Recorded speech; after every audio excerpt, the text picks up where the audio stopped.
సంవత్సరాల తరబడి ఎన్ని మందులు వాడినా మీ మోకాల నొప్పులు తగ్గట్లేదా? ప్రాణ పెయిన్ క్లినిక్ లో అత్యాధునిక చికిత్స. నమస్తే రస్తా గారు. నమస్తే ఉషా. లాస్ట్ టైం మనం ఒక వీడియో చేసాము.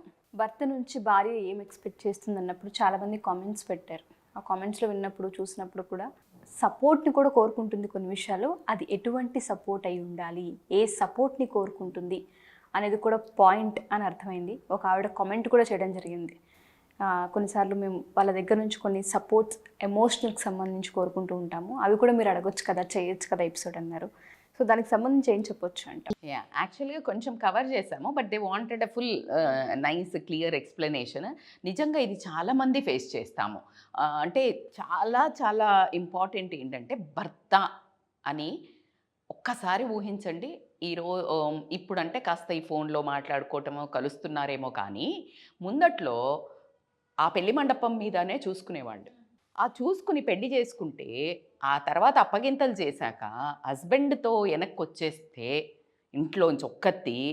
అవును, ఏంటండి ఆ ధైర్యం? ఎవరి మీద ధైర్యం? అత్తమామ మీదనా? భర్త మీద ధైర్యం. ఈయన నన్ను ఈ రోజు నుంచి పోషిస్తాడు, చూసుకుంటాడు, సెక్యూరిటీ గార్డ్ లాగా, సైనికుడు ఇలా నన్ను చూసుకుంటాడు అనే ఒక ధైర్యంతో వస్తుంది. మరి వచ్చిన తర్వాత నేను చాలా కాంట్రడిక్టర్గా చెప్పకపోతే ఇప్పుడు ఆడవాళ్లను చాలా చాలా డర్టీగా మాట్లాడడం జరుగుతుంది. బరి తెగించారనో, నోరు బయట పెట్టుకుంటున్నారనో, మాటకు మాట అంటున్నారనో, సరిసమానంగా మాట్లాడుతున్నారనో. అంటే ఆ ఫెమినిజం అనేదంటే, ఫెమినిటీ అంటారు, అంటే ఒక ఆడతత్వము, ఒక స్త్రీ తత్వము. స్త్రీ అంటే ఒక పువ్వులాగా, ఒక దేవతలాగా, ఒక చిన్న అనుకవ. అంటే ఇలా ఉండదు. ఇలా ఎప్పుడు ఉంటుంది? ఎప్పుడైతే ఒక రాక్షసులు ఏదో వస్తుందో అప్పుడు కాళికాదేవి అవుతుంది. ఎప్పుడైతే నీకు ఒక లక్ష్మీదేవి అన్నప్పుడు ఎలా ఉంటుంది? చక్కగా ఒక సౌమ్యంతో, చక్కగా ఒక ఆరాధనా భావంతో ఉంటుంది లేడీ. మరి ఆ లేడీ అలా తయారవ్వడానికి కాళికాదేవి ఎందుకు అంటే, నిన్ను నమ్ముకొని వస్తే చాలామందికి ఇది హిట్ అవుతుంది. ఒక 10 మంది కూర్చున్నారు, ఏదో ఒక టాపిక్ వస్తుంది, ఒక ఏదో వరుస ఉన్న వాళ్ళు, ఎవరో చుట్టాలో పక్కింటి వాళ్ళు ఏదో ఊరికే ఒక కామెడీ చేస్తారు ఈవిడ మీద. ఆ భర్త కూడా తగుదనమ్మా అంటూ ఇంకొక 2 యాడ్ చేసి, లేకపోతే ఏదో ఒకటి ఈ అమ్మాయి వీక్నెస్నో ఏదో తప్పునో వాళ్ళ ముందు హైలైట్ చేస్తుంది. అది ఏమనుకుంటారంటే హ్యూమర్ అనుకుంటారు. ఆ హ్యూమర్ కానీ ఈమె మనస్సులో గుచ్చుకుంటుంది కదా. అంటే ప్రపంచమంతా ఏకమైన భర్త ఇక్కడ ఉన్నప్పుడు ఇలా ఉంటుంది. ఆ ప్రపంచంతో పాటు భర్త అటువైపు పోయినప్పుడు మరి ఈమె కదా, ఈమె కాపాడుకోవాలా వద్దా? అప్పుడు ఏం బయటపడుతుంది? నోరు బయటపడుతుంది, ఆమె యొక్క పౌరుషం బయటపడుతుంది, నీ మీద ఉన్న ఉక్రోషం బయటపడుతుంది. అప్పుడు వచ్చే పదాలను ఆ భగవంతుడు కూడా ఆపలేడు. ఆ పదాలలో నిన్ను నీచంగా మాట్లాడచ్చు, నిన్ను కింద పెట్టి మాట్లాడచ్చు. బరాబర్ మాట్లాడుతుందబ్బా. నిన్నే నమ్ముకొని వచ్చినప్పుడు నువ్వు 10 మందితో చేరి నిన్ను కాపాడలేని పరిస్థితుల్లో నువ్వు అక్కడ ఉన్నప్పుడు ఆవిడ కాపాడుకోవాలా వద్దా? బరాబర్గా కాపాడుకోవాలి. So most of the women has this complaint, నా భర్తే నన్ను గొడవైందబ్బా, అత్తగారింట్లో ఏదో గొడవైంది, నువ్వు అలా చేసుంటేనే మా అమ్మ వాళ్ళు ఇలా అన్నారు, మా అక్క ఇలా అంది, లేకపోతే మా బావ ఇట్లా అన్నాడు అని అన్నారు అనుకో, ఏం లాభం? తప్పైనా ఒప్పైనా భర్త భార్య వైపు ఉండాల్సిందే అని చరిత్రలో పురాణాల్లో చెప్పారు. అలా కాకుండా మనం తీసుకునే ఇప్పుడున్న పౌరోహితంగా మనకు ప్రతినిధులు ఉన్నారు అద్భుతంగా. చాగంటి గారిని తీసుకోండి, గరికపాటి, వీళ్ళు అదే పదిగా నొక్కి వక్కానిచ్చి చెప్తున్నారు ఏంటంటే, భర్త అనేవాడి కానీ భార్య అనేవాళ్ళవి కానీ అద్భుతంగా కొన్ని సూత్రాలు ఉంటాయి, దాన్ని పాటించవలసిందే. నీ భార్య రియల్గా తప్పు చేసిందా, నలుగురిలో కాకుండా 4 గోడల ముందు మందలించు. అంతేగాని 10 మంది ముందు, నువ్వు 100 మంది ముందు ఆమెను దోషిగా నిలబెట్టినప్పుడు ఇక ఆవిడ లంకించుకుంటుంది. నువ్వు చేసే ప్రతాపాలు, నువ్వు చేసే నీ లోపాలను ఎంచడం మొదలు పెడితే ఏ విష్ణు సహస్రనామాలు కూడా పనికిరావు బాబు. మరి అవన్నీ ఆవిడ కప్పిపుచ్చినప్పుడు నువ్వెందుకు కప్పిపుచ్చో? నీ వైఫీ, నీ భార్యవి ఆ సత్తా లేని భర్తను ఎలా ఆవిడ ప్రేమించాలి, ఎందుకు గౌరవించాలి, దీన్ని యాంటీగా నేను అస్సలు పోర్ట్రే చేయట్లేదు. నేనేం చెప్తున్నాను అంటే నీ భార్య ఖచ్చితంగా భార్య బంధం నిలబడి ఆదర్శంగా ఇటు పిల్లలకి, ఇటు బయట ప్రజలకి, ఇటు అమ్మా నాన్నకి ఏ తావు ఇవ్వకుండా మీ బంధం నిలబెట్టుకోవాలి అంటే ఒకరినొకరు గౌరవించుకోవటమే కాకుండా ఒకరి పరువుని, ఒకరి వ్యక్తిత్వాన్ని ఇద్దరు కాపాడుకుంటూ వెళ్ళినప్పుడే ఒక అద్భుతమైన బంధం ఉంటుంది. అది భార్యకు కూడా వర్తిస్తుందని మాత్రం చెప్తాను.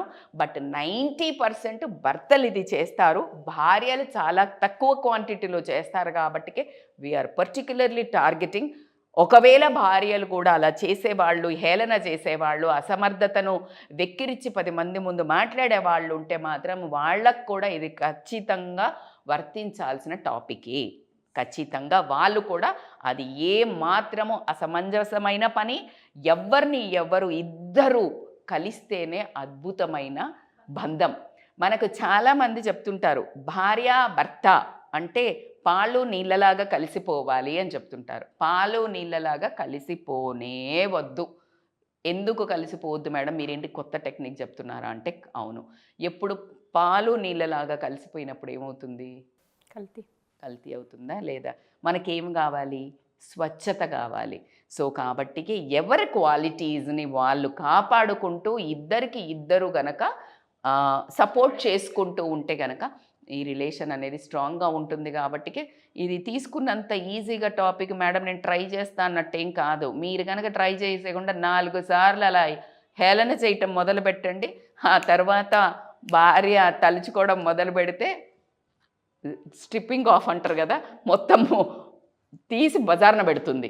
మరి నీ జీవితాన్ని, నీ బ్రతుకుని, నీ భార్య జీవితాన్ని ఎప్పుడైతే నువ్వు రోడ్డు మీద పెట్టదలుచుకున్నావో 10 మంది ముందు భార్య గురించి భర్త కానీ, భర్త గురించి భార్య కానీ ఒకరి సైడ్ ఒకరు తీసుకోండి అనేది మాత్రం గుర్తుపెట్టుకోవాల్సిన విషయం. Thank you ma'am, wonderful story. And దాంతోపాటు ఇంకోటి ఏంటంటే అది నేర్చుకోవాల్సిన అవసరం ఉంది. చాలా భర్తే హేళన చేసి భర్తే సమర్థించకుండా మాట్లాడినప్పుడు ఎక్కడో అలోన్ అన్న ఫీల్ ఖచ్చితంగా వస్తూ ఉంటుంది. ఇంకొకటి ఇన్సైడ్ హిడెన్ స్టోరీ ఏంటంటే మీరు అన్నట్టు ఇన్సెక్యూరిటీ రావటం ఎన్ని పక్కన పెడితే పిల్లలు చూస్తుంటారు కదా. ఇప్పుడు భర్త భార్యని అలా ఒక్కదాన్ని చేసినప్పుడు ఈ పిల్లలకి 2 రకాలు ఉంటుంది. తల్లి అంటే చులకన భావం కలగవచ్చు, లేదు తండ్రి అంటే అసహ్యం కలగవచ్చు. అదే వైఫ్ అలా చేస్తే తండ్రి మీద చులకన భావం కలగవచ్చు, తల్లి మీద ఒక అంటే డిస్రెస్పెక్ట్ రావచ్చు. ఈ 2 బిహేవియర్లో వాళ్ళకి ఏది పాజిటివ్గా ఉందో తీసుకున్న దాన్ని రేపు వాళ్ళ జీవిత భాగస్వాములతో వాళ్ళు అప్లై చేయడం జరుగుతుంది. సో కాబట్టికే ఇది ఒక చిన్న టాపిక్ అయితే కాదు, చిన్న మాట మనం 10 నిమిషాల్లో చేసాము. బట్ దీన్ని ప్రాక్టీస్ చేసి జీవితంలో పెట్టుకుంటే మాత్రం అద్భుతంగా ఉంటుంది. చెయ్యకపోతే మాత్రం చాలా భయంకరంగా ఉంటుంది ఆ ఇల్లు వాతావరణము. అది ఫ్యూచర్ లెగసీ కంటిన్యూ అవుతూనే ఉంటుంది. సో మేడం, మనం చాలా విషయాలు మాట్లాడుతూ ఉన్నాం కాబట్టి అడుగుతున్నాను. కొంతమంది కౌన్సిలింగ్కి రావాలనుకుంటూ ఉంటారు, ఎస్పెషల్లీ మ్యారిటల్ లైఫ్కి సంబంధించి. మేము ఇవి ఫేస్ చేస్తూ ఉన్నాము, మా మ్యారిటల్ లైఫ్లో మేము ఇవి చూస్తూ ఉన్నాము, కొన్నిసార్లు మేము హెల్ప్లెస్ అయిపోతూ ఉంటుంటాం, హోప్లెస్ అవుతూ ఉన్నాం, సూసైడల్ టెండెన్సీ అనిపిస్తూ ఉంటుంది, కొన్నిసార్లు పారిపోవాలనిపిస్తూ ఉంటుంది, కొన్నిసార్లు వేరే థాట్స్ వస్తున్నాయి మాకు అని చెప్పేవాళ్ళు ఉంటారు. రకరకాలైన సమస్యలు వాళ్ళు ఫేస్ చేస్తున్నారు. కాబట్టి కౌన్సిలింగ్ కనుక ఒకసారి మీ అపాయింట్మెంట్ తీసుకోవాలనుకుంటే ఏ విధంగా? They can call on scrolling number. మీరు చెప్తున్నట్టు మనం వినడానికి చాలా టిప్స్ చెప్తుంటాం, కానీ కొన్ని పుర్రెలో పుట్టిన గుణాలనో లేకపోతే సొసైటీ వల్లనో వాళ్ళ వర్క్ ఫ్రస్ట్రేషన్ వల్లనో ఎకనామికల్లో కొన్ని సెట్ చేసుకోవడానికి టైం పడుతుంది. అండ్ మనకు చిన్నప్పుడు అంటే కాస్త పక్క నుండి ఎవరైనా చెప్పేవాళ్ళు, ఇప్పుడు మనం స్వతహాగా ఎదిగాం కాబట్టి మనల్ని మనం కరెక్ట్ చేసుకోవాలన్నా మనకు కొంచెం అర్థం అవ్వడు, టైం పడుతుంది. So they can call us on scrolling number.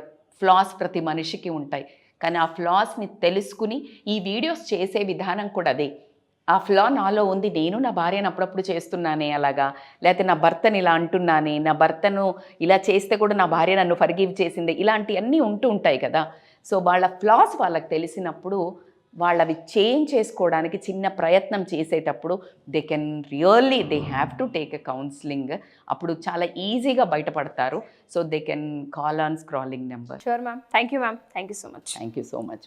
So ఎవరైనా సరే మా ఈ ఎపిసోడ్ చూసిన తర్వాత మీరు కనుక కౌన్సిలింగ్ తీసుకోవాలి అనుకున్నా, లేదా కొన్ని ఎపిసోడ్స్ చాలామంది కౌన్సిలింగ్ తీసుకోలేని సిచ్యుయేషన్లో ఉంటారు, సమస్య మీరు కామెంట్ రూపంలో కామెంట్ చేసినా ఖచ్చితంగా ఎపిసోడ్ చేయడం జరుగుతూ ఉంటుంది. ఫర్దర్ డీటెయిల్స్ కోసం కింద స్క్రోల్ అవుతున్న కాంటాక్ట్ నెంబర్ని కాంటాక్ట్ చేస్తే రస్తా గట్టి మీకు పూర్తి వివరాలు అందిస్తారు. Thank you.